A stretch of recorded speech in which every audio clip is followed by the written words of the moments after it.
Friday night on Sunday when you guys, learned that you were going to host? Has it sunk in a little bit more that you're practicing and you see all the changes going on to the facility? Has it sunk in that you guys are hosting a regional? It's finally started to sink in a little bit today. I had a lot of renovations, as you can see. Signs are going up, NCAAs on the field and everything. So it started to today. It definitely didn't on Sunday. I just was like, we'll see when it actually happens. Just with everything in my career, COVID popping up, things happen. I just wait till things get here until I believe it. What's the excitement level like right now? Excitement level is pretty high. That's actually something that we're working on. Is just staying neutral because you guys still play the same game that you've been playing since you started. So it's really exciting. The first for our program and for the school. So it's very exciting in that aspect. But we're still trying to stay us and stick to what we know. We didn't get a chance to speak with you on Selection Sunday. Can you just take us through what your perspective on that night and how it felt for you to see this program get its first regional in its history? Yeah, I've been super proud of this program. I've been here for 5 years, so I've seen a lot of growth in the school and the department, everything just in general. So seeing us host and seeing the our entire team, all the supporting staff there with us, it was just super exciting, and it just felt really good to be able to say I had a little foot in that to help bring it here.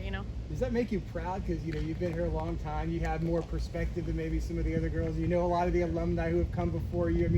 Did anyone reach out to you? And how excited are you hearing from the former alumni that UCF is hosting? Oh, it's been really exciting. I'm very excited to become an alumni. So I've been starting to reach out a little bit more. I know obviously 4 or 5 years worth of alumni, so I have that, but I'm trying to reach out to even further. They've all been super excited, texting me. My dad sets up a pretty good little lounge out in left field. I don't know if you keep up with that, but they're all like, we're gonna be there, we're there to support you guys. So it's just one big family. What's the confidence level like right now on the team? Yeah, I really believe that on any day we can beat any team that's put in front of us if we stick to our game and put out what we know what we're doing. So confidence level in that aspect, we're just fine-tuning what we have, and we're ready for it. And you've achieved several goals that you had at the beginning of the season with winning the conference championship, hosting the regionals. Now I know you guys still have a couple more goals for the season. How do you guys continue to stay that focus and keep that competitive edge? Yeah, so it's been kind of a mix of sticking to one game at a time, one pitch at a time. At the same time, we have those goals to set. So keeping those in mind as we're doing all the little things so that you don't slack in those small moments, knowing that we have further steps that we want to take. What do you know about Villanova? We played them last year. We've been doing a lot of film on them the last couple of days. They're our big opponent. Every team after that is going to be something that we prepare for at that time. So they're the next opponent. So I know a good amount on them at this point. Take me through that decision. You could have been done, but you decided to come back. You believed in this team. What was it about this team that you felt, I want to be a part of this because I think we can win a conference championship? That was one of your goals, and here host. Yeah, absolutely. Winning a conference championship has been on my mind since my freshman year. This team I've never felt more confidence in a team and a staff. Knowing that going in, making that decision to come back for my 5th year. I knew that the last couple of years we've had a great team. Team 19 2 years ago, we got cut short with COVID, and then last year, we took the program further than has been, and so that was super exciting. But I knew that we could get more, and I know with the incoming girls that they're just going to be adding to it, and so that made this team. I was very excited for it, and it reached my expectations and then some. You mentioned earlier how much the program's changed, the athletics department changed, the university, the school. How do you think coaches changed in your time? I think she started to settle in a lot. I know when she came in here, obviously, big coach, you start a whole new staff and players that you didn't necessarily recruit yourself. So making a name, she came in with, this is my handbook, this is our team values, you got to know them. So she was really on top of it.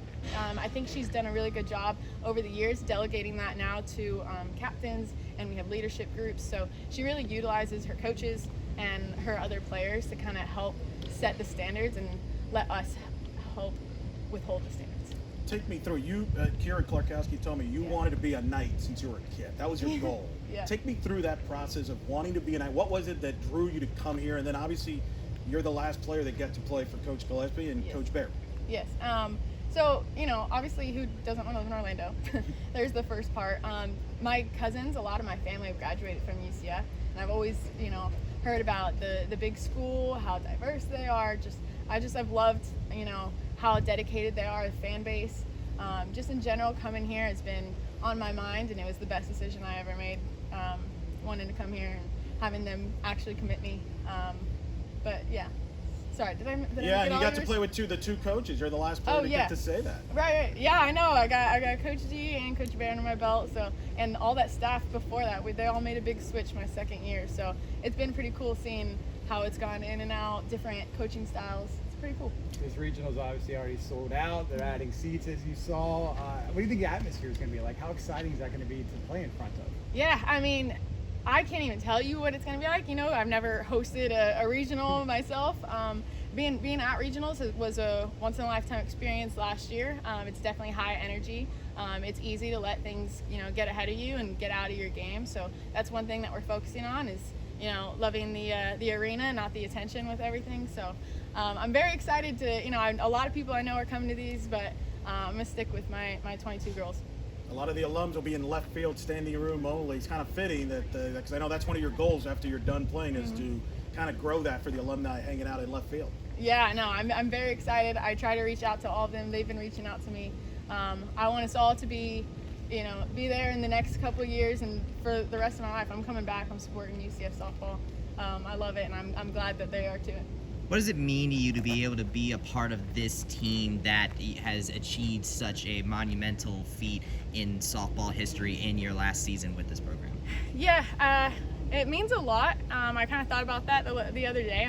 I'm the last of my class, so just realizing that, sticking it out as far as I have, that it finally, it's paying off with all the big things. You going through recruiting, everyone kind of knew who UCF was, but I played with girls going to Alabama, Auburn, and they were the big shots, and it's just cool coming in here. We built this program. We're one of the big dogs too now. Good. Awesome. Thanks, Thanks, Sean. Denali. Thank you guys. Thank you.